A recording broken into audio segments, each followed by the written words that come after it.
All right, so we are still here at Mar Thoma Sliha? Correct. All right. Syro-Malabar Eastern Catholic Church. All of the adjectives. All the adjectives. Getting them all. And we're going to unpack a bit of what that is. Sure. But if you haven't watched the tour video already, I'd encourage you to go back and check that out as we've walked through this space outside and inside, kind of gone through some of the significance of the building. I've learned a lot, and I think people will through that as well.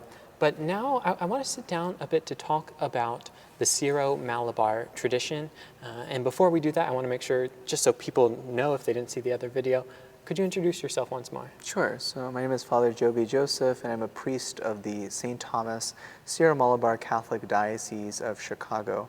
All of the adjectives. Yes, that sounds like that would be like you might run out of characters in like your Twitter or Instagram bio with all of it definitely goes into like a next line. Yeah. And most things. The struggle, but yeah. you know, I suppose for precision's sake, you've got it all in there. Correct.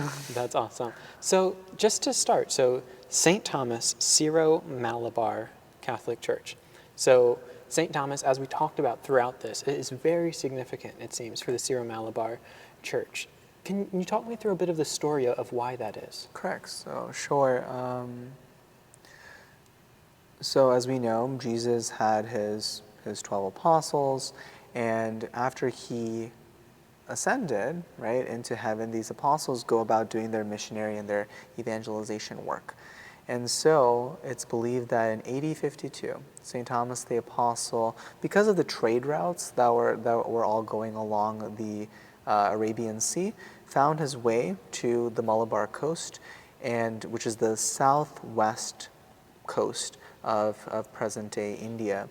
There was a Jewish community there, and there are port cities, and very prominent port cities because of trade for spices and whatnot.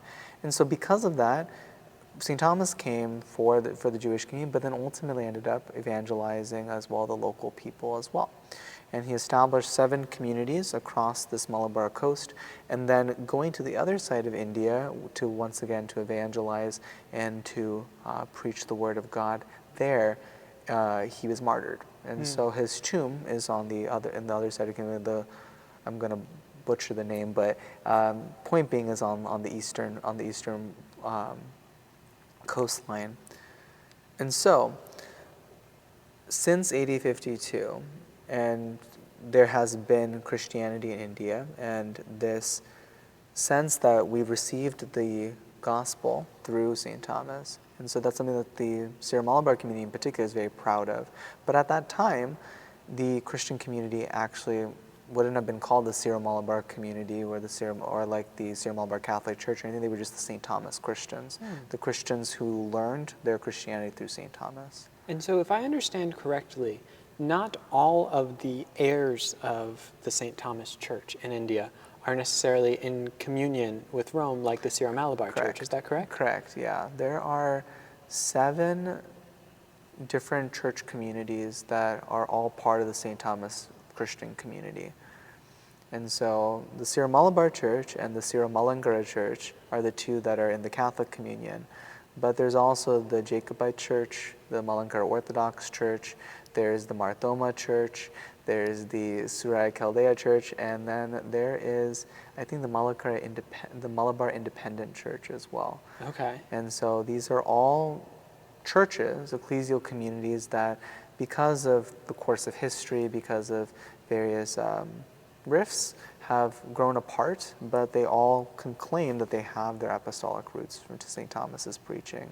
And so if I heard that right, you've got some there that are in communion with Rome, Correct. 2 of them, and then some of them are Orthodox, Correct, like Eastern Orthodox, yeah. Oriental? Oriental Orthodox. Oriental Orthodox. Are the remainder all Oriental Orthodox? No, so then one is actually part of the Anglican communion. Oh, interesting. Yeah, so the Mar Thoma Church is part of the Anglican communion, and then the Suraya Chaldea Church is actually part of the Assyrian Church of the East, and then the Malabar Independent Church, it's oftentimes in grafts included as part of the St. Thomas Christian community, but I think as the name suggests, they're independent. Okay, yeah, so, that makes sense. Yes, but they have vestiges of all of like the Oriental and the Syriac and whatnot, but they're independent. All right, and so I think maybe a lot of my viewers might be familiar with this idea of Eastern Catholic churches or various rites, liturgical rites, is that how you would put it, within the Catholic Church? But I think some of them might not be, and I always try to think of them because, well, I was in their shoes not too long ago. Sure. And so whatever I can do to maybe help them along this journey, I want to do my part. So when people hear that, they might be confused. For them, the Catholic Church is the church in Rome. It's the church that, kind of hails from the Council of Trent, and kind of the way we're taught church history in the West is you've got the early Christians, and then very quickly it moves to Rome, and it kind of stays there for a long time. Is how church history is often told. So for those that aren't familiar, there's 23 rites? Correct, 23 Eastern Catholic churches, yeah. Okay, and the way that works, there's some amount of autonomy, but ultimately answers to the Bishop of Rome. Like what's the ecclesial org chart there, if you will? Sure. So maybe I'm not going to explain this well, but let's see how this goes. The head of the Syro-Malabar Church, he is one of the cardinals, right? Okay. So the head of the Syro-Malabar Church is the major archbishop. So we are a major archiepiscopal church, which just means that the head of our church is the major archbishop. Okay. So we have other archbishops, but there's one that is the major archbishop, right? So he, in a sense, governs a lot of the liturgical, disciplinary laws of the Syro-Malabar Church, but through the Synod of Syro-Malabar bishops, right? So I think there's like 30 some odd Syro-Malabar dioceses around the world, one of them being ours here in Chicago. And these bishops meet twice a year, and they cover the vast needs of the Syro-Malabar Church. But the one who you can say takes the lead on that is the major archbishop. Okay. And so there's a lot of things that the Syro-Malabar Church can do on their own. But there'll be some things like, for example, the naming of a new bishop. The Synod will propose names, and then they'll send a letter to Rome, and Rome would approve or deny. Okay, so very interesting. And within those 23 rites, it sounds like there's a decent amount of variety, liturgically and stylistically. I didn't do a video there, but I had the opportunity to go to Annunciation Byzantine, which my geography is terrible, but I know it took me roughly the same amount of time to get there as it did to get here, which doesn't say a lot. It could have been in any direction outside of Chicago. But in any case, when you walk in there, I would have thought I was in an Eastern Orthodox church. I mean, even throughout the sermon, besides like a mention of the Pope, I would have thought that, okay, this is a divine liturgy, and the icons, the incense, that's kind of what initially anchored my thinking of what an Eastern Catholic Church is. But ultimately, this also falls under that umbrella of Eastern Catholic Church, but looks vastly different. On this side of the spectrum, it seems like I could walk in here, and some things are different for sure, and I'm glad we've been able to point those out. But to what extent could someone come into this service having grown up in the Latin Rite and just feel right at home? Would they be confused by the service? Is the liturgy significantly different? Or yeah, so I think I'll say it like this. I think an astute student of liturgy will be able to look and see, all right, the parts are all there. You have a liturgy of the Word, you have a liturgy of the Eucharist, you have certain commonalities that are all consistent with those. But I think for most Catholics, maybe a bad generalization, we get very comfortable with our routine. So the moment our routine is somewhat disrupted, it seems like, oh, this is completely foreign.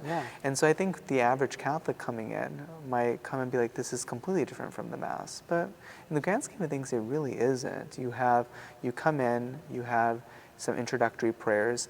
As we kind of mentioned, we have the Resurrection Hymn, which is maybe a very prominent feature of the East Syriac Church. You may have more readings than what you were used to. Then you have a homily, you have the petitions, you have all the preparations for the consecration of the Holy Eucharist. And yes, the Eucharistic prayer will sound different. The words, the prayers, the formula will all be different.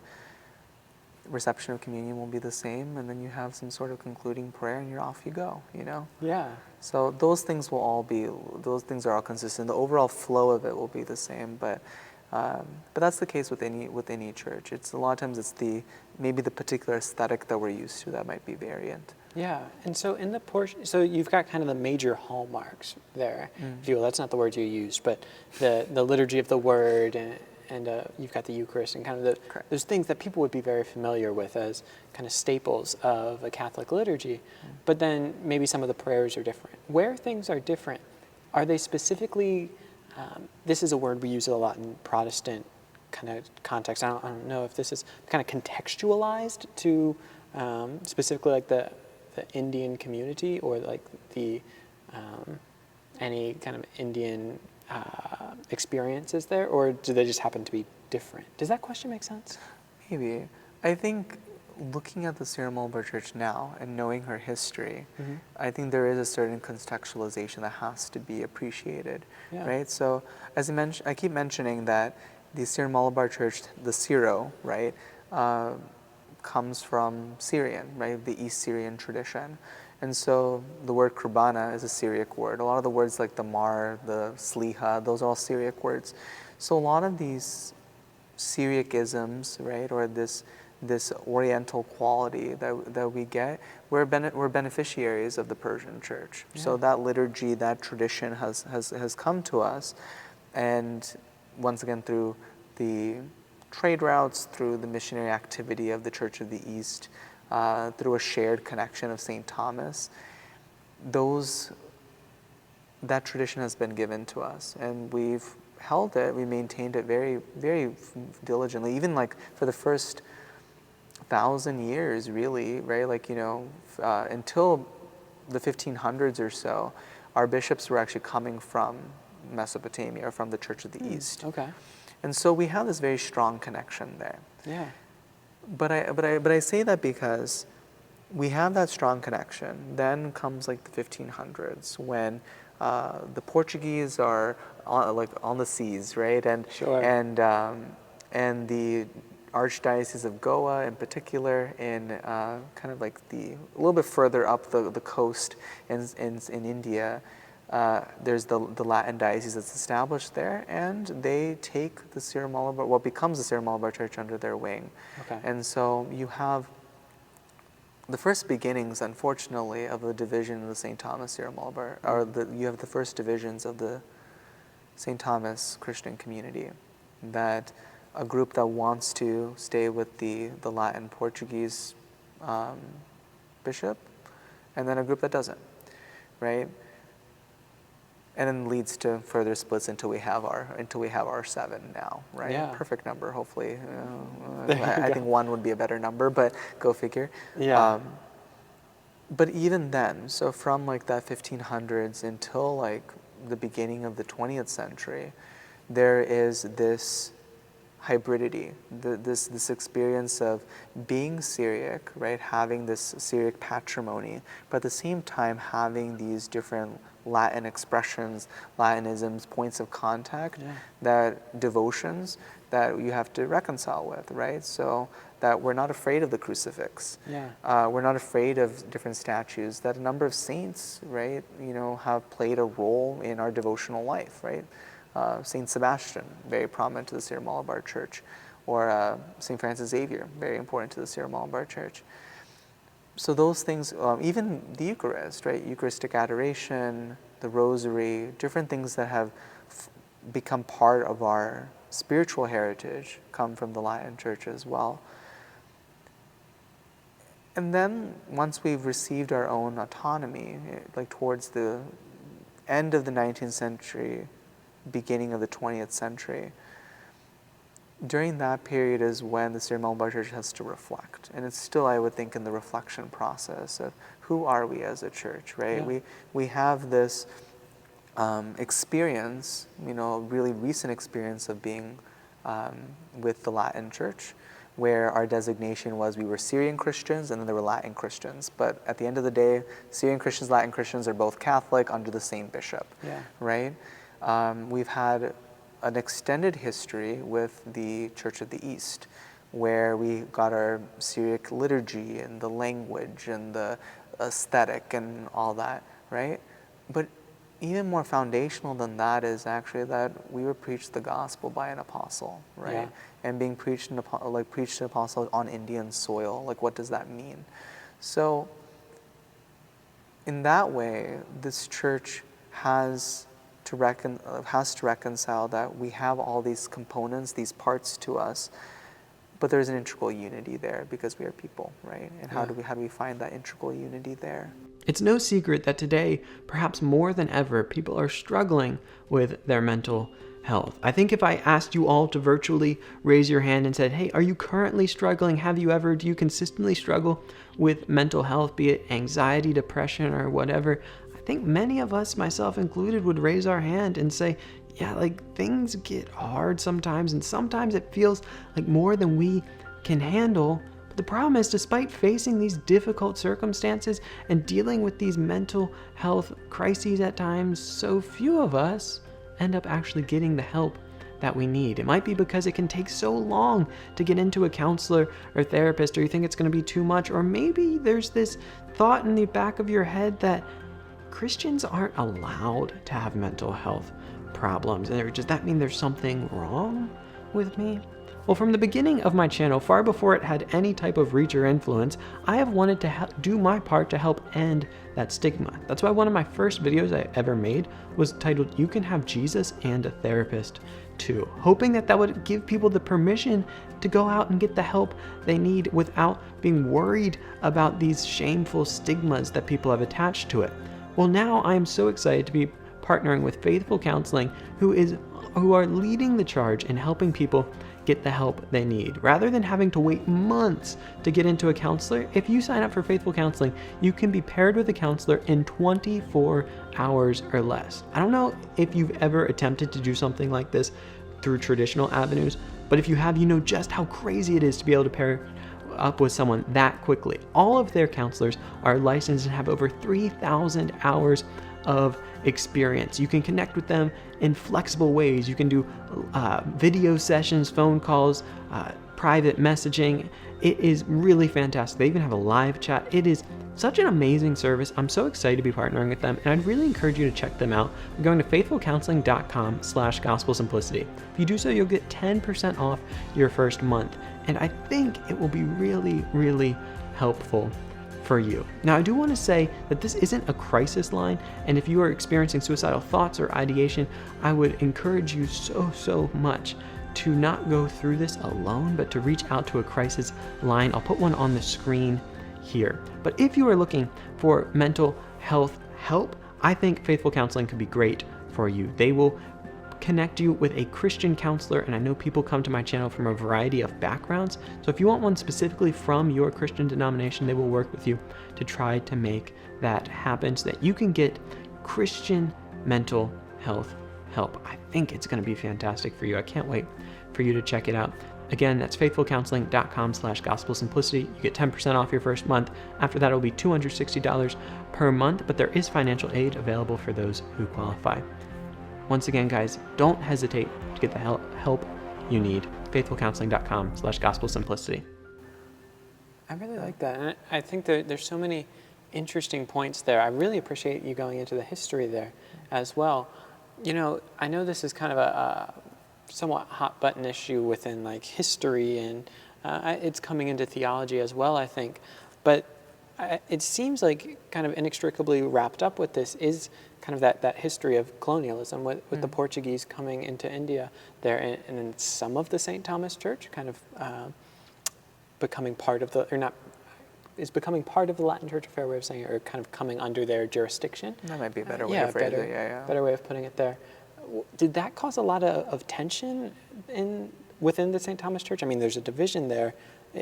I could imagine, and I don't want to paint onto this, so I'd be curious your perspective, but within that kind of context of here's this foreign power coming in, now we've got politics and religion kind of going together, which always end up happening in some ways, right? Yeah.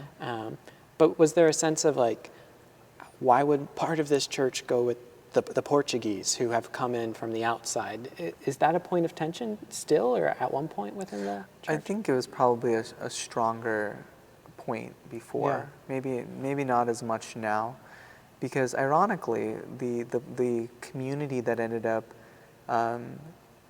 splitting or like not wanting to be part of the Latin jurisdiction, they didn't follow with the East Syriac tradition. They actually went with the West Syriac tradition with Antioch. So in the end, both communities in some ways had a rupture with the preceding tradition, with the East Syriac tradition of the Persian church in Mesopotamia, right? Yeah.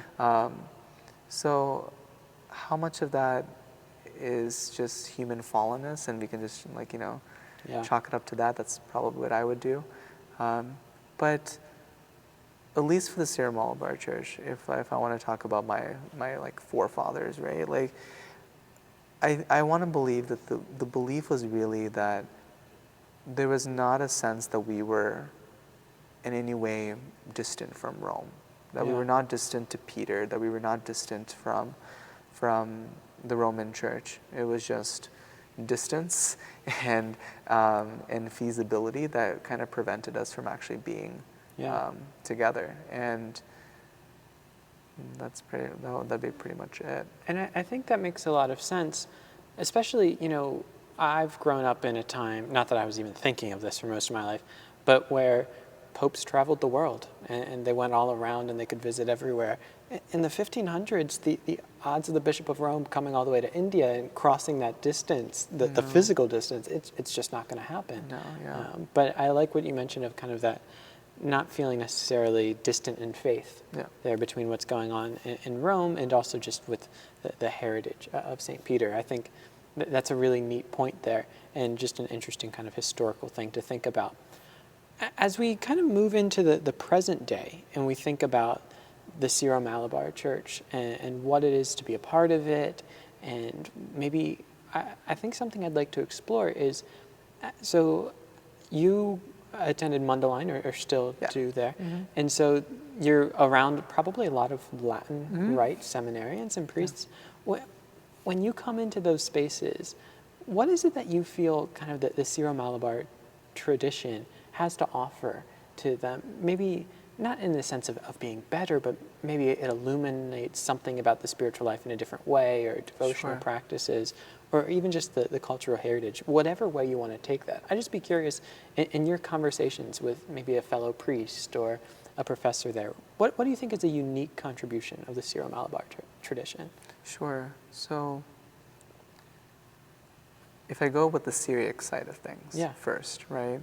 Maybe I would say the strength of the Syriac churches really comes in homiletics and in the moral life. Okay. And so what I mean by that is the Syriac church has a very rich poetic tradition and a very rich, in a particular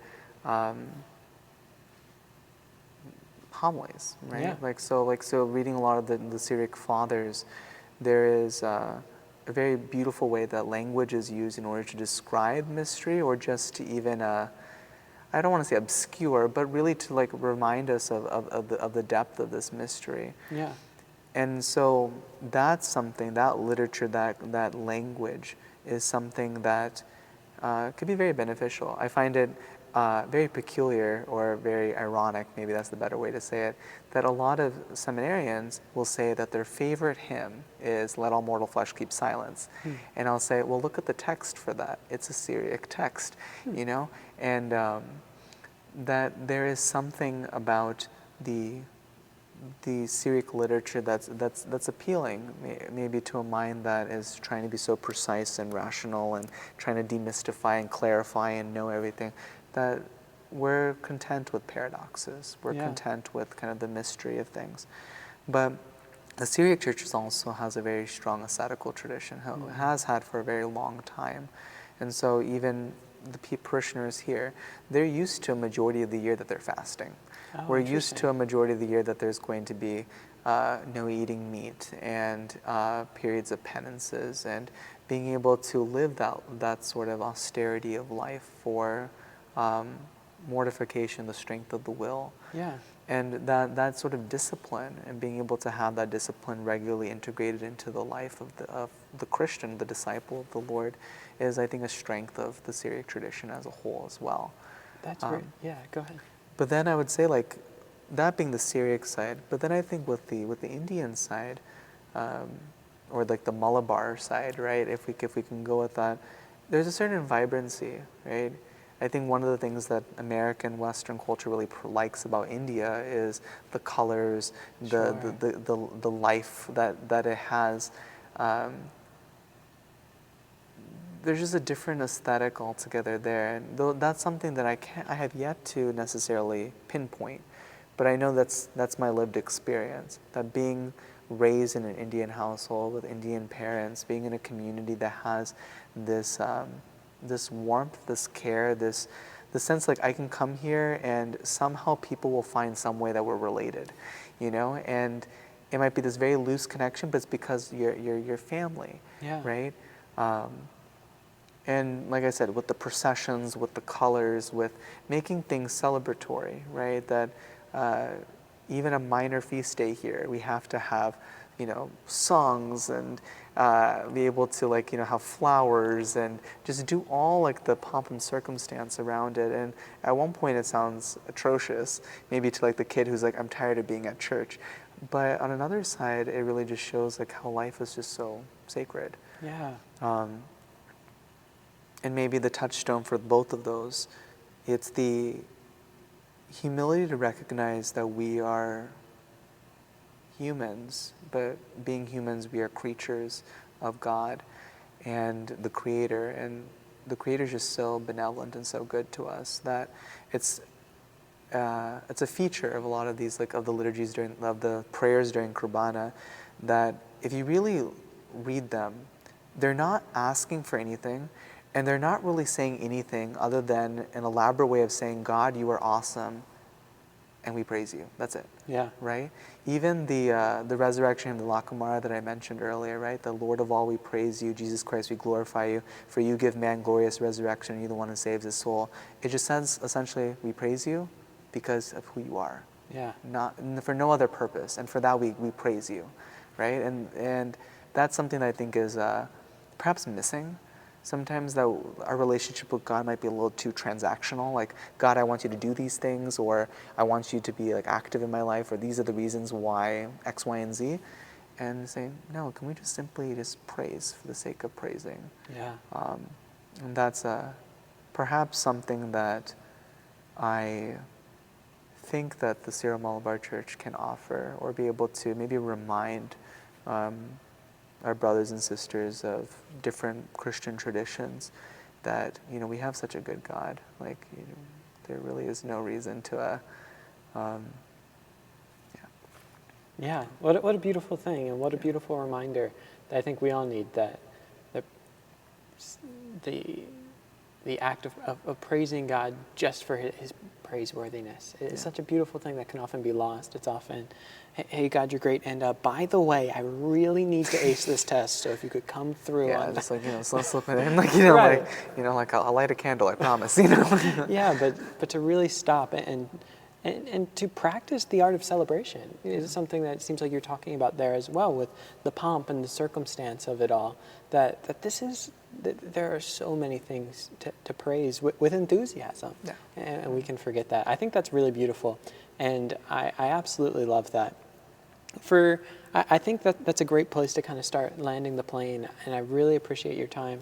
I always like to ask a question along these lines, though, of, you know, if someone watches this video and they're interested in learning more about the Syro-Malabar tradition, I think I have kind of two questions along that. One, and this is just out of complete curiosity, I have no idea. So there's been this recognition of multiple rites within the Catholic Church, right? And I think that's a beautiful thing, the diversity that's there. Now, is that designed to specifically allow people that are of that background to celebrate in that? Or so I guess where I'm going with this is, if there's someone that wants to learn more, does it make sense for someone of kind of Western heritage to say, like, oh, the Syro-Malabar Church sounds cool, like, maybe instead of going to my Latin Rite church, I'll start going there. Is that part of the design there, or is that more of a bug, not a feature of the diversity? Well, I'll say this. If coming to the Syro-Malabar Church nourishes you, then as a priest I would say, come. please come, right? Like, because what's most important is that you foster this relationship with the Lord. That's what I care principally about, right? That's first and foremost the thing. I think the future really is one of history, right? These different churches grew in a particular area, in a particular context, right? And it adopts the beauty of that particular region, that culture, that language, that patrimony. And it grows there, right? But it also, as being a church in mission, right, goes out to the missions and can go out elsewhere. And having to adapt it to what are the mission circumstances, what is the beauty of that particular place, without compromising the tradition that they've been given, right?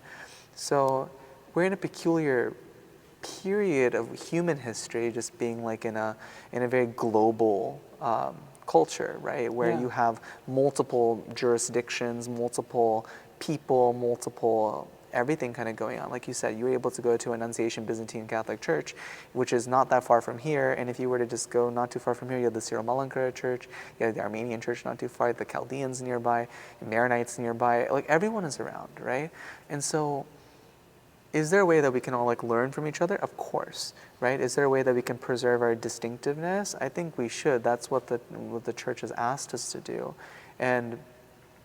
But if you have, let's say you are a Latin Rite Catholic and you want to come and worship here, be my guest, be my guest to come and worship here. Even if you're not a Latin Rite Catholic, be my guest to come and worship here. But I hope that the time that you have at the Syro-Malabar Church either revitalizes your commitment to the Lord to be his disciple, and maybe that's something we discern, that this is your home, right? Yeah. And that's totally fine, and I think that's totally valid. Like, the Lord wills how he wills. But maybe, and more likely than not, I would think, this is a place where we have communion, where we have friendship, and a place of maybe empowering you to go and be a missionary to your own church and to be a witness there, being able to share the gifts of what's going on here over there as well, and vice versa, right? So I think there's the idea of living in a vacuum is kind of absurd. Sure. Like, even if we didn't go into it, but even if you look at the Syro-Malabar liturgy, there's a lot of cross-pollination going on. Yeah. So, and that's the way the church grows, where it's organic, it's living, and we're not isolated islands, I think that makes a lot of sense, and I appreciate that sense of, maybe it's something you discern, but also maybe it's something that revitalizes your relationship and your commitment to where you come from in this beautiful way of kind of cross-pollinating. I really appreciate that. I appreciate all of your time today. Is there anything you would like to leave people with as we wrap up here? I hope this has been a very enriching experience for you to learn a little bit about the Syro-Malabar Church, but more so, I hope that this becomes an encounter with the Lord and maybe an opportunity to deepen that relationship with him and knowing how much he deeply, deeply, deeply desires you. I love that. Well, thank you so much. Thanks all of you for watching this sometime in the future. I really appreciate that. I'll close as I always do by saying until next time, go out and love God and love others, because truly, above all else, that will change the world.